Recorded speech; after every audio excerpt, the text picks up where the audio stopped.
د شاپور زدران د ناروغۍ په تړاو تر دې دمه چې کوم معلومات خپاره شوي هغه دا دي چې دغه بدن سپین کرویات کموي او یا په عادي اصطلاح سپینه وینه د دې معنا دا وی چې کله دغه وینه کمیږي د بدن دفاعي سیستم ورسره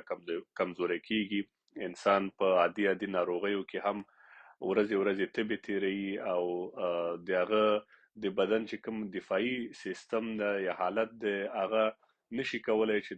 د ناروغیو په مقابل کې مقاومت وکړي ورو دغه ناروغي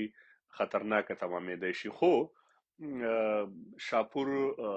کچېرې د درملنې په موخه له هیواده بهر واستول شي د دې ناروغي درملنه په ډېرې اسانۍ سره کیږي په ځانګړې توګه که هند ته واستول شي یا اروپאי ملکونو کې جرمني ته راوړل شي نو د دې ناروغي درملنه ډېره اسانه ده